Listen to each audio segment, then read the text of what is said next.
11/1/2026 11/1/2026 ఉదయం 7:43 ఒక అన్నప్రాసన ముహూర్తం పెట్టారు. ఉదయం 7:43 అన్నప్రాసన ముహూర్తం పెట్టారు. మనం ఈ ముహూర్తాన్ని పరిశీలిద్దాం ఒకసారి. అష్టమి తిథి నాడు అన్నప్రాసన చేయకూడదు, కానీ ఇక్కడ ముహూర్తం పెట్టింది. ఆదివారం నాడు కూడా చేయకూడదు. ఓకేనా? చిత్తా నక్షత్రం వరకు ఓకే, నక్షత్రం బాగుంది, తిథి వారం బాగుండలేదు. ఓకే, దశమంలో ఏ గ్రహం ఉండకూడదు, కానీ ఇక్కడ ఆ రోజు దశమంలో చంద్రుడు ఉన్నాడు. దశమం కోణం అయినా కానీ కోణంలో శుభగ్రహాలు ఉండాలి, కానీ దశమం కేంద్రం అవుతుంది, కేంద్రంలో శుభగ్రహాలు ఉండాలి, అది శుభ సూచకమే అయినా ఇక్కడ డ్రాబ్యాక్ ఏంటి అంటే అది చంద్రుడు అవ్వకూడదు, దశమంలో చంద్రుడు ఉండకూడదు, దశమంలో ఏ గ్రహం ఉండకూడదు ఆ మాటకు వస్తే, కానీ ఇక్కడ చంద్రుడు ఉన్నాడు.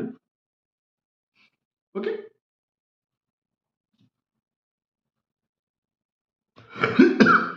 ఇప్పుడు పాపగ్రహాలు 3-6 లెవెల్లో ఉండాలి.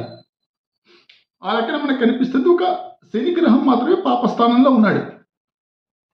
మిగిలిన పాపగ్రహాలు అయినటువంటి సూర్యుడు ద్వాదశంలో ఉన్నాడు, కుజుడు కూడా ద్వాదశంలోనే ఉన్నాడు. సో ఇంకా మిగిలిన శుభగ్రహాలు అయినటువంటి గురుడు షష్టమంలో ఉన్నాడు, అలాగే శుక్రుడు కూడా ద్వాదశంలో ఉన్నాడు. యాక్చువల్గా శుభగ్రహాలు కేంద్ర కోణాల్లో ఉండాలి, కానీ ఇక్కడ ద్వాదశంలో ఉన్నారు. షష్టమంలో ఒకడున్నాడు, ద్వాదశంలో ఒకడున్నాడు. అలాగా ఈ గ్రహాల స్థితిగతులు ఆ రోజు పెద్దగా బాలేదు. మళ్ళీ చెప్తున్నాను వినండి. అష్టమి తిథి కుదరలేదు, ఆదివారం కుదరలేదు, చంద్రుడు దశమంలో ఉన్నాడు, ఈ పాయింట్ కూడా కుదరలేదు. ఓకే, శుభగ్రహాలైనటువంటి గురుడు శుక్రుడు కేంద్ర కోణాలలో ఉండాలి, కానీ గురుడు షష్టమంలో ఉన్నాడు, శుక్రుడు ద్వాదశంలో ఉన్నాడు. ఈ రెండు రకాలుగాను కుదరలేదు.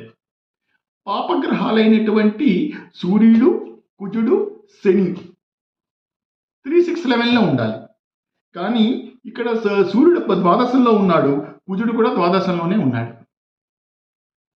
ఈ లెక్కన గ్రహాల స్థితిగతులు ఆ రోజు పెద్దగా బాలేవు.